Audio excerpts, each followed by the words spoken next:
Hey y'all, how you doing? Back out in the garage again. Um, Today, working on the 360, or maybe I rather should say, really should be saying, in the evening. This evening, I'm working on the 360. Been looking it over. I've got the cam and the lifters out. Lifter bores look nice, and cam looks okay. Lifters, they're starting to. They've got a little dish to them. The cam bearings look really good, so I don't have any bad feelings about them. However, look at that. Yeah, let me see if I get this light. That is not supposed to be like that. That is where a drain plug goes. That's supposed to be a block drain plug hole right there. That's what that's supposed to be. Unfortunately, that is.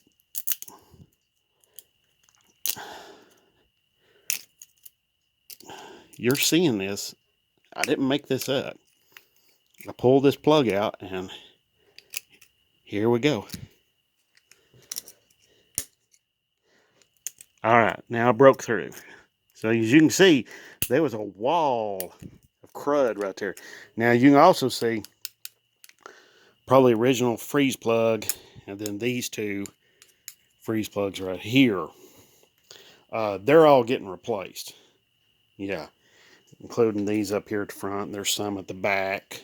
But I wanted to address something with you all and show you all something here real quick and talk to you about something is these right here. Uh, the last video I made, I talked about how much silicone to use on stuff and that it's, some people will use way too much. And of course, as you can see, I pulled these 3 plugs of silicone out of this engine, okay, in the cooling system passages. I'll show you where they were at in just a minute here, and I'll show you exactly where they went to. Let me turn this engine over the hard way. All right, y'all, we're back, and I've got the other side here pulled up. Now, where these bits of silicone were right here was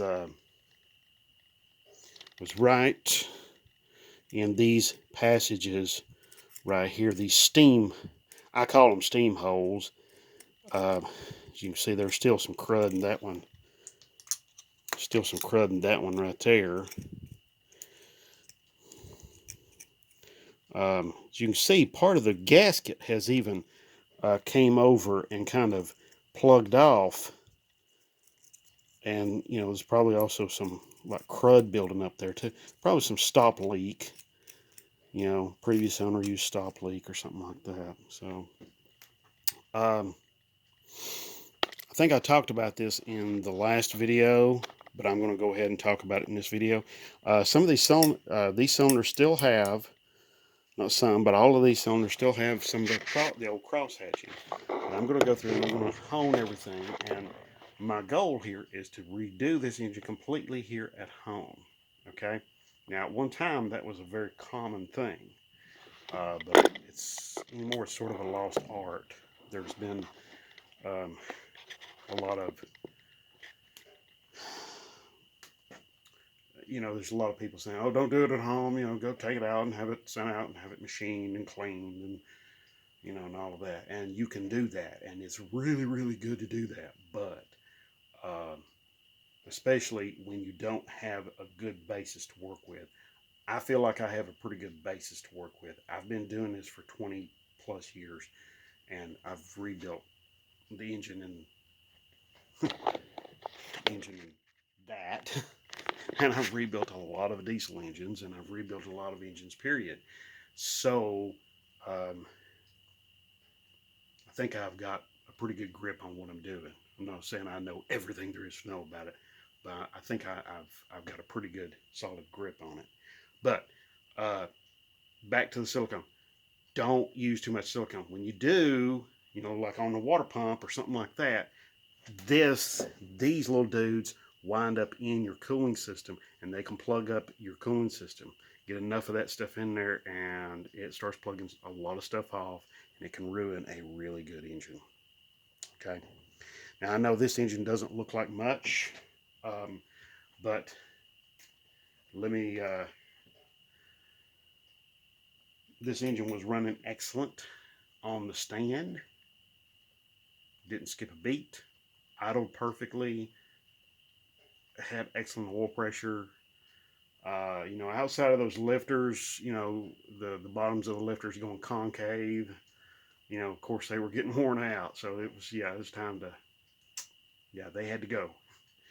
But, you know, which that's not a big deal because that cam was getting replaced anyway. I'm not about to go through and reuse that old cam, you know, and try to, you know, do anything like that. I'm going to get new cam, new lifters, new valve springs. Yeah. The the failure rate for flat tappet cams anymore is pretty high. So uh, this one I'm gonna be doing the right thing with it, and I'm going to go and do the right thing. This hole here and the block drain hole. Let me turn the block up here so you can see it a little bit better.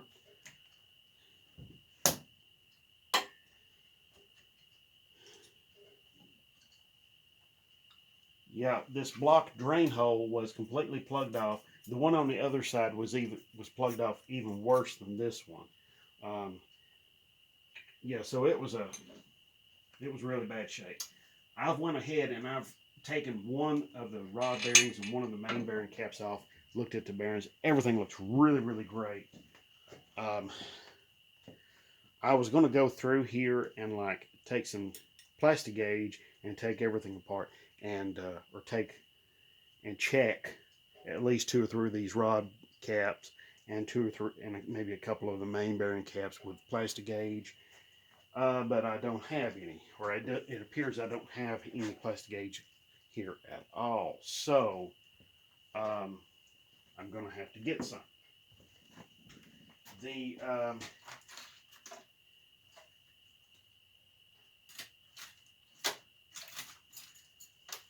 big thing is you want to check stuff with plastic gauge like that if you don't have dial indicators or micrometers or anything like that. Now I do have the vernier caliper.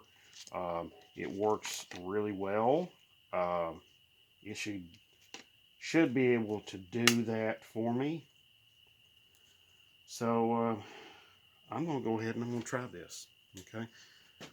I've never tried it like this before, so you know, who knows? Okay. But so let's get started on that. Let's check one more thing here real quick. Oh no.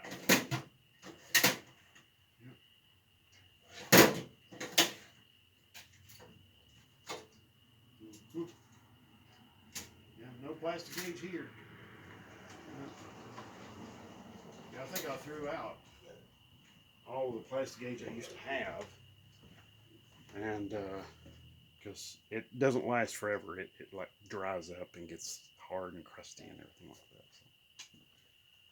that. So, while I've got it on my mind, I know this is kind of off the subject a little bit. I'm kind of floating around here all over the place, but if you have, back to a previous video, not the previous video, but 2 or 3 videos before that, where I was cleaning the fan from my daughter's bedroom. If you want to do something like that and you don't have an air compressor at home, get the cans of compressed air like at just about everywhere. You know, for cleaning keyboards, it works pretty good. Also, you can use your vacuum cleaner too as well. So there you go. Also, update on the steering column for my D150. It is doing fantastic. It is so nice. I mean, it is just It's took me. It actually feels so much better. It felt so different, and I was like, this feels weird, and it feels so much better that I was actually kind of thrown off by the feel. But I also made one little modification to the horn button. As you can see right here, I drilled these 4 holes in here. I made me a little spanner tool to go in here and to take this thing one way or the other, twist it one way or the other, instead of having to try to do it with my fingers. Uh, but yeah, that packing that bearing with grease, oh my God, so much better. So it wasn't, like I said, the functionality, as far as functionality was concerned, it was not an issue. It was just that it wasn't getting stiff or sticking or anything like that, but it just was making noise. And then after I greased it, it was like so much easier to steer. It was kind of weird, really. So I had to get used to that. So, but anyway, I'm going to go ahead and flip this engine over and see if I can do this. Okay, I'll be right back. All right, y'all, I'm back. Got the number 3 piston and rod out. Crank looks good. Crank feels good. Wouldn't hurt to do a little polishing on it, but I think we're going to be all right there. The other thing is that what I'm going to do is I'm going to reuse the pistons and the rods that came with this. I don't see anything wrong with them. Yes, they are lower compression pistons. I do realize that. I'm leaving a little power on the table by not swapping to a higher compression piston. But the thing of it is, I cannot afford to go through and buy pistons like that, higher compression pistons, and then I still have to take them somewhere and have them pressed off, have the new ones pressed on. You see where I'm going with that?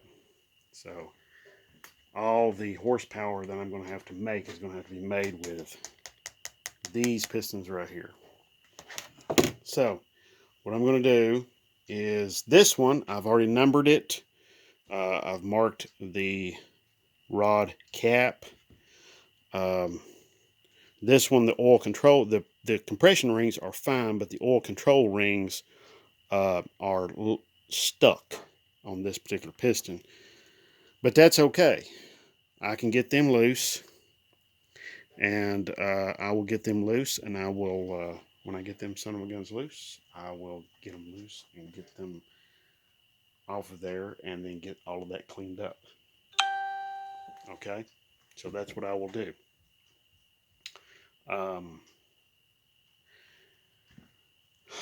Let's see. While I've got you here, I'm going to go ahead and take the main bearing, this number 3 main bearing cap off. This is the thrust.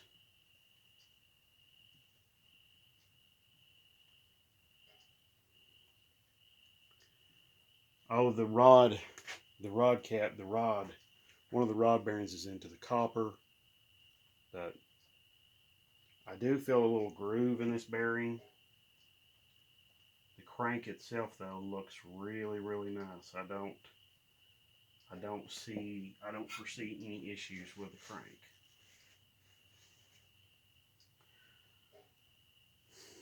Now, there was a parting line of crud on there, so there's a very likely chance that this is just worn. This originally had a little groove in it, and it's worn down into that groove is maybe actually for oil passage, because that line it straddles the oil hole in the crank. So, but yeah, everything's looking pretty good. I'm not feeling nervous about none of this. So, you know, this is where we're going. So, moving forward on all this, I'm just going to set that down there for now. Just start the bolts in there. I don't want to lose that son of a gun. So there you go.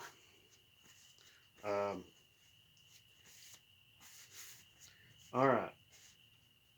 It's getting late, and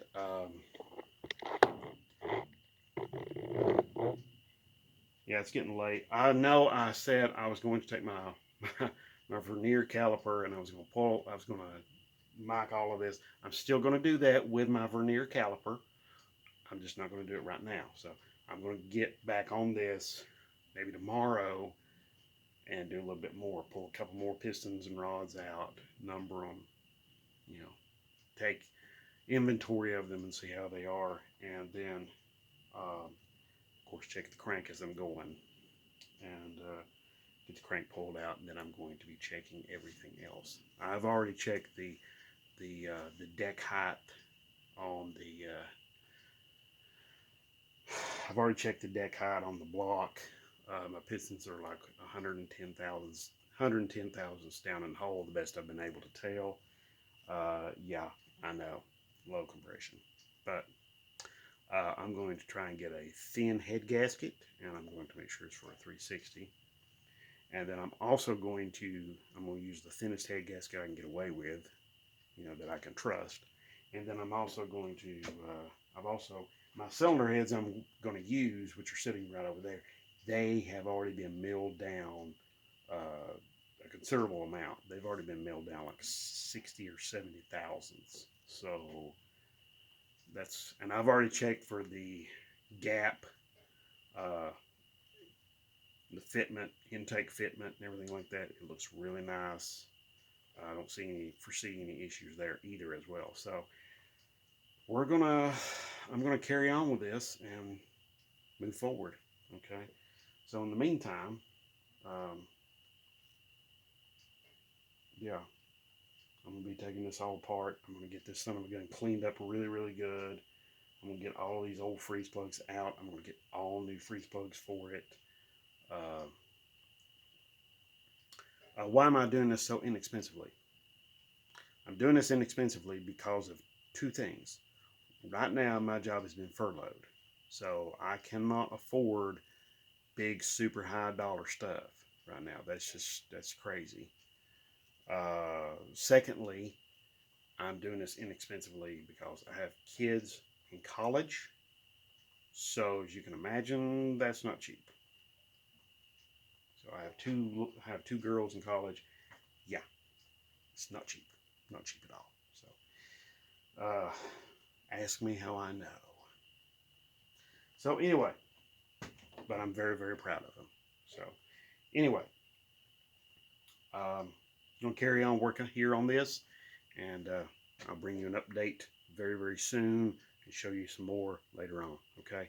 If you have any questions, comments, ideas, anything, be sure to put them down below, and I will do my very best to get back to you. And I do really super enjoy the comments, and I've had some new subscribers here lately. This is just, it's blowing my mind. It's crazy. So I really do appreciate it. And seriously, from the bottom of my heart, I really do appreciate it. And I thank you very much for watching, and God bless. Have a great one.